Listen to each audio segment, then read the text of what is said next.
Hello everyone, this is Minku Nain और हम आज कवर करने वाले हैं हमारे ग्रेड 12 बिजनेस स्टडीज के बुक का चैप्टर नंबर 8 जो कि है हमारा कंट्रोलिंग।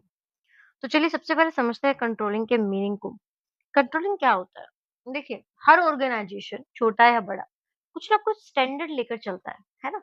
कि हमें ये अचीव करना है, हमें ऐसे अचीव करना है और उसके बाद एक टाइम लिमिट के बाद हम लोगों के सामने आता है रिजल्ट या रिपोर्ट या फिर आउटपुट, जिसको हम कह सकते हैं एक्चुअल परफॉर्मेंस। ठीक है?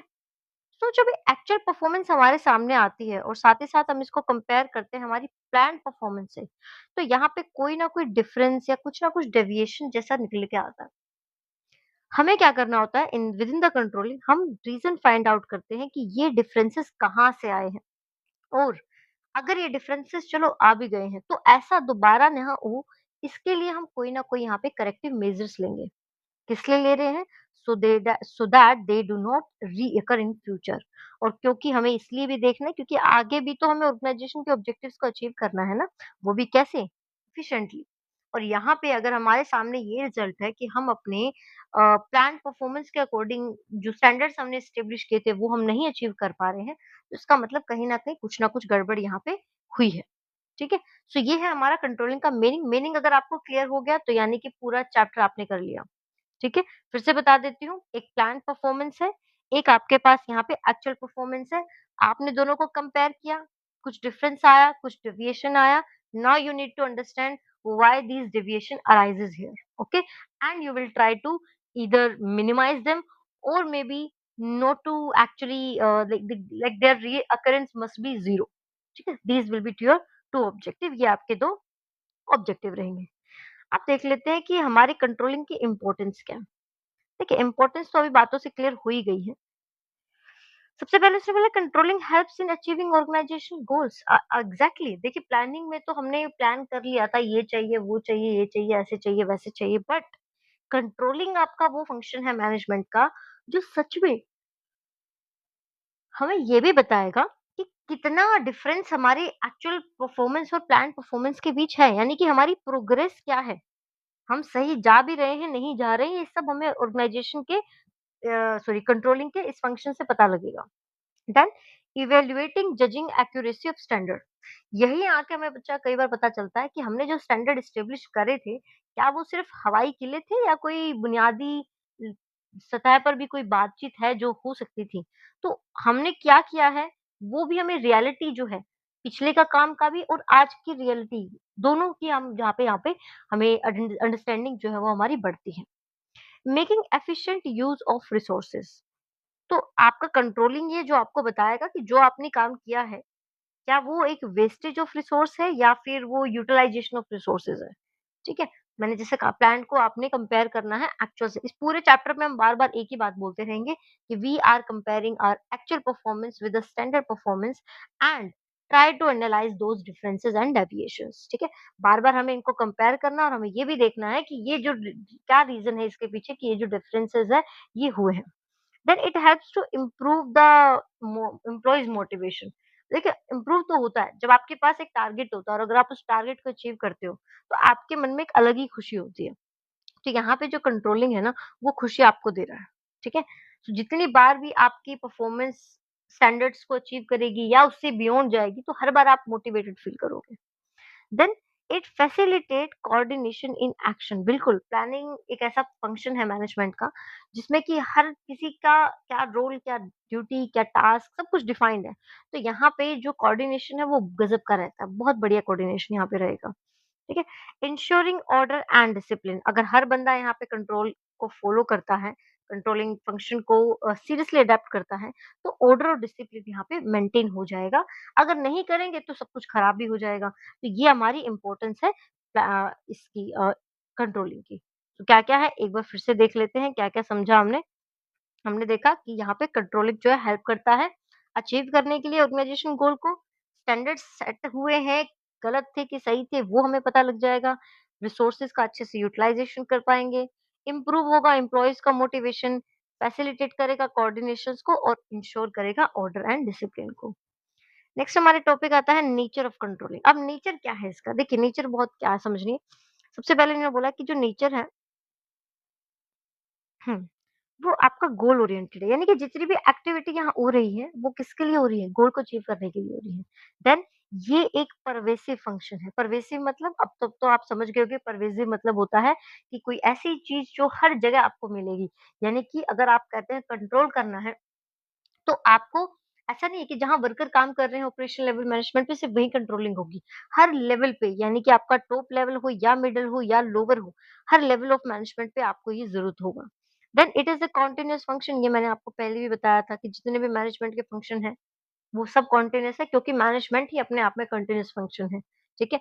ऐसा थोड़ी हो सकता है कि हमने अगर मान लो 1 साल के अंदर हमने 12 महीनों का अलग-अलग रिपोर्ट जनरेट किया और कंट्रोलिंग करने की कोशिश की। तो इसका मतलब ये थोड़ी हो जाएगा कि अब आगे से हम ऐसा नहीं करेंगे, बिल्कुल भी ऐसा नहीं होने वाला। It is backward and forward looking. देखिए ये बैकवर्ड लुकिंग भी है, फॉरवर्ड लुकिंग भी है, ऐसा क्यों है? ये इसलिए क्योंकि जब आप बैकवर्ड लुकिंग करते हैं यानी कि आप प्लानिंग के वक़्त आपने जब स्टैंडर्ड सेट किए हुए थे, उसी से आप अपने आप को कंपेयर कर रहे हो। एंड फॉरवर्ड लुकिंग इसलिए है क्योंकि आपको कहीं न कहीं फ्यूचर के लिए स्टेप लेना है। फ्यूचर में ये प्रॉब्लम्स ना आए, क्रिएशन ना हो, तो उसके लिए आपने यहाँ पे रेमेडियल एक्शन लेना है। तो इसीलिए कहा जाता है कि जो नेचर है कंट्रोलिंग का वो कैसा है, वो आपका बैकवर्ड लुकिंग भी है, कहीं न कहीं अपने आप को पास्ट के स्टैंडर्ड से कंपेयर कर रहे हो और आपका फॉरवर्ड लुकिंग भी है।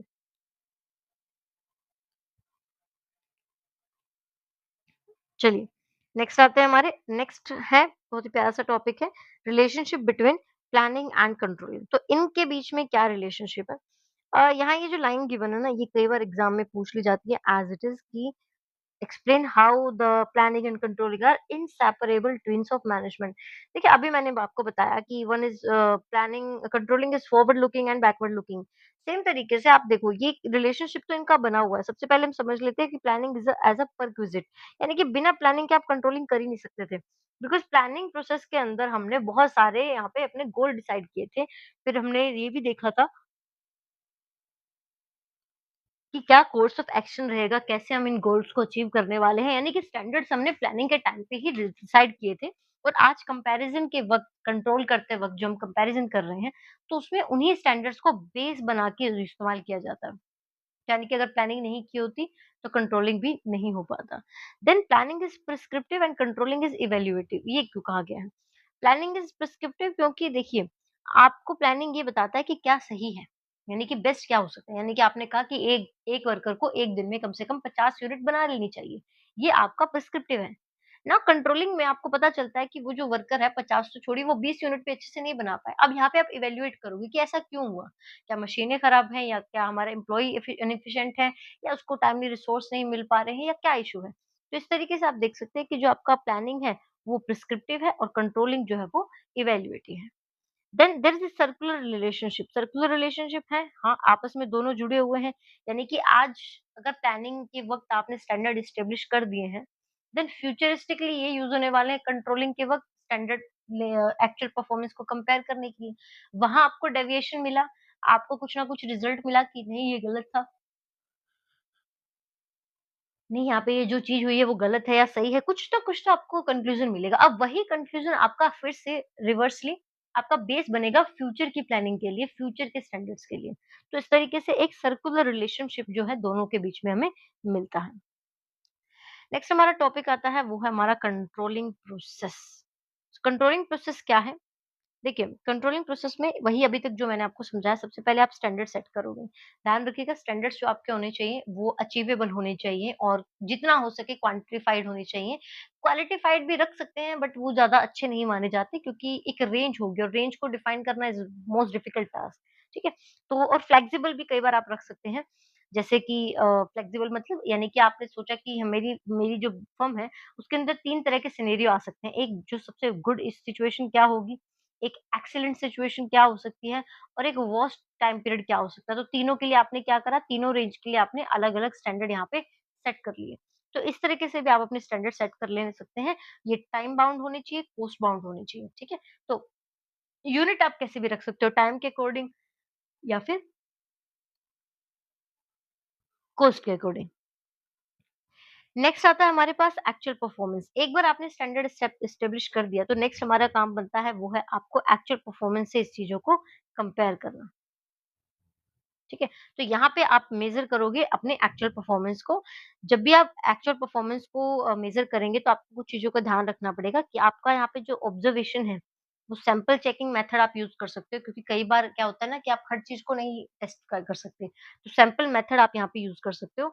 बस एक चीज़ इम्पोर्टेंट रहेगी कि जो आपने स्टैंडर्ड्स के लिए टर्म्स रखे थे, वही टर्म्स आपने यहाँ पे एक्चुअल परफ़ॉर्मेंस को मेज़र करते वक़्त यूज़ करना है। ठीक है? एंड परफॉर्मेंस आप कभी भी चेक कर सकते हो, आप ड्यूरिंग द प्रोसेस कर सकते हो या फिर after the completion of work भी कर सकते हो। इसमें दोनों में कोई इश्यू नहीं होगा। नेक्स्ट आता है अगर आपने कंपेयर किया तो 3 सिनेरियो आपके सामने होंगे क्या? या तो ये दोनों बराबर होंगे स्टैंडर्ड्स और एक्चुअल परफॉर्मेंस या फिर आपके साथ हो सकता है कि ये जो दोनों हैं, ये आपका स्टैंडर्ड्स जो है वो यहाँ पे हाई हो यानी कि अचीव ना हुए हों हमसे या फिर तीसरी सिचुएशन यानी कि हमारे जो एक्चुअल परफॉर्मेंस है वो हमारी स्टैंडर्ड परफॉर्मेंस से भी कई ज़्यादा गुना अच्छी चली जाएगी। अब आपको सोच के लग रहा होगा कि मैम ये जो थर्ड सिचुएशन है, ये तो बहुत अच्छी सिचुएशन है but it is not so because कई बार क्या होता है कि हमारे स्टैंडर्ड गलत होते हैं या फिर वो आउटडेटेड हो चुके होते हैं और आज के टाइम में हमारे पास जो टेक्नोलॉजी है वो इतनी एफिशिएंट है कि हम ईज़िली उन स्टैंडर्ड्स को अचीव कर सकते हैं। तो ऐसे में हमें फिर से सोचना पड़ेगा, फिर से इवैल्यूएशन करना पड़ेगा कि क्या सही है, क्या गलत है। ओके, तो जो आपकी इकलौती सिचुएशन अच्छी रह सकती है, वो भी मैं श्योरिटी से नहीं कह रही हूँ क्योंकि कई बार ये भी ज़रूरी नहीं है कि जो स्टैंडर्ड था वो एक्चुअल परफॉर्मेंस के इक्वल हो गया, तब भी आप ये नहीं कह सकते कि everything is going fine. Still there can be some inefficiency point और समथिंग लाइक दैट। ठीक है? नाउ एक बार आपने ये किया, अब आपने क्या करना है, अब आपका आता है नेक्स्ट स्टेप कि आपने एनालाइज़ करना है डेविएशंस को, यानी कि आपने रीज़न्स फाइंड आउट करने की कोशिश करनी है कि ये जो डिफरेंस है ये क्यों हुए थे। जब भी आप डेविएशंस को निकालोगे, यानी कि डिफरेंसेस आप पता करोगे, सपोज़ आपकी जो यूनिट्स है, वो होनी चाहिए थी 50 यूनिट और आपने जो अचीव किया है वो 30 यूनिट किया है, यानी कि ये जो 20 यूनिट का आपका गैप है यहाँ पे, इसके बारे में आपको बात करनी है। तो आपने एक चीज़ ध्यान रखनी है कि क्या ये जो रेंज 20 यूनिट का डिफरेंस निकला है, क्या ये कोई परमिसिबल रेंज है? यानी कि इतना थोड़ा-मोटा ये कोई कोई छोटी-मोटा डिफरेंस है जो कि चल सकता है? सपोज़ यहाँ पे 20 ना होके अगर हमारा जो डिफरेंस है, अगर यहाँ पे 20 यूनिट ना होके डिफरेंस जो है सिर्फ 2 यूनिट्स आया होता, तो क्या हम कह सकते थे कि दैट इज़ फाइन 2 यूनिट ऊपर-नीचे हो जाती हैं। Exactly we can say but अभी 20 यूनिट का जो नंबर है वो तो बहुत बड़ा डाटा है। तो आपने क्या करना है, आपने इसको 2 कैटेगरी में डिवाइड करना है अपने डेविएशंस को। पहला बोला जाता है क्रिटिकल पॉइंट ऑफ कंट्रोल और दूसरा कहा जाता है मैनेजमेंट बाय एक्सेप्शन। अब ये दोनों क्या हैं? देखिए, आपका ये जो manage critical point of control है, ये आपको कहता है कि जब भी कोई भी डेविएशन आपके सामने आए, आप ये एनालाइज़ करिए कि क्या ये कोई की रिज़ल्ट एरियाज़ है? की रिज़ल्ट्स का एरियाज़ का मतलब होता है कि क्या ये ऐसी चीज़ है जिसको आप इग्नोर नहीं किए जा सकते, जो कि बहुत ही क्रूशियल हैं आपकी सक्सेस को अचीव करने के लिए? अगर है, तो आप उनको अलग से कैटेगराइज़ कर लीजिए और उन पे अपना फ़ोकस और टाइम जो है वो ज़्यादा आपने डिवोट करना है। दूसरा आता है management by exception. Management by exception क्या कहता है कि अगर आपका जो डिफरेंस है, अगर आपका जो डिफरेंस है वो बहुत ही सिग्निफिकेंट है, बहुत ही ज़्यादा है, तो आप कोई रेमेडियल एक्शन या कोई भी करेक्टिव एक्शन लेंगे। अदरवाइज़ अगर कोई छोटी-मोटी चीज़ अगर हो रही है, तो आप उसको इग्नोर भी कर सकते हो। इसीलिए इसका नाम रखा गया है मैनेजमेंट बाय एक्सेप्शन। यानी कि अगर something is beyond my control I may not be looking into that especially when if it is not of that importance to me. But if the situation is so that the deviation is really high, the difference is very high in number, and again it is very crucial for me to stop the difference right away, then आपको थोड़ा सा focus होना पड़ सकता है. Okay, then next हमारे पास आता है यहाँ पे टेकिंग करेक्टिव एक्शंस। तो अगर आपने सब कुछ एनालाइज कर ही लिया तो लास्ट आपके पास होता है कि आपने कोई ना कोई करेक्टिव एक्शंस लेना होगा। ये कोई रेमेडियल एक्शंस हो सकते हैं या फिर ऐसा भी हो सकता है, ज़रूरी नहीं है कि आप हर बार आप कोई करेक्टिव एक्शन ले भी। कई बार ऐसा होता है कि आपको लगता है कि ठीक है, जो वेरिएंस है वो with in the acceptable limit है तो कुछ भी करने की यहाँ ज़रूरत नहीं है। या फिर आप जो है अपने परफॉर्मेंस को जो है अलाइन करने की फ्यूचरिस्टिकली कोशिश कर भी सकते हैं। कि ठीक है, जो डिफरेंस आया था वो भले ही माइन्यूट है लेकिन मुझे जो है उतना अचीव यहाँ पे एक्चुअल परफॉर्मेंस में कर लेना है। तो इस तरीके से आपका ये प्रोसेस जो है कंट्रोलिंग का खत्म होता है। आते हैं टॉपिक के लास्ट टॉपिक के ऊपर चैप्टर के, जो कि है लिमिटेशन ऑफ कंट्रोलिंग। तो क्या कुछ लिमिटेशन है? सबसे पहली लिमिटेशन है कि आपने जब कहा कि हमें स्टैंडर्ड एस्टेब्लिश करने होते हैं, वही बहुत मुश्किल काम है। कई बार तो यूनिट समझ में नहीं आती, कुछ चीज़ें क्वालिटेटिव होती है, तो उनका मैंने जैसे कहा रेंज जब आप डिफाइन करते हो, जैसे फॉर एग्ज़ाम्पल एक इंडस्ट्री हमारे पास हो सकती है, मैं आपको एग्ज़ाम्पल से समझाती हूँ। मान लीजिए कि कोई एक इंडस्ट्री है जो कहती है कि हमारे यहाँ पे जो रेंज है, ठीक है? जैसे बीपी का बात करते हैं हमारा जनरली बीपी क्या कहा जाता है, बीपी का रेंज रखा जाता है 80 से 120 ठीक है? Heart heart beat rate. तो ये जो आपका रेंज रखा जाता है, ये हर किसी के लिए एप्लीकेबल नहीं है। यहाँ पे बहुत से ऐसे लोग हैं जिनका बीपी जो है वो यूजुअली लो रहता है। तो ऐसे में अगर कोई पर्सन अपने आप को इस रेंज में रखने की कोशिश करता है, जबकि उसका यूजुअल बीपी जो रेट है, वो 70 मिलता है। तो क्या आप कह सकते हो कि ये बहुत ज़्यादा डेविएशंस है? नहीं है, ठीक है? तो इसीलिए ये जो आप स्टैंडर्ड्स आप जब एस्टेब्लिश करते हो वही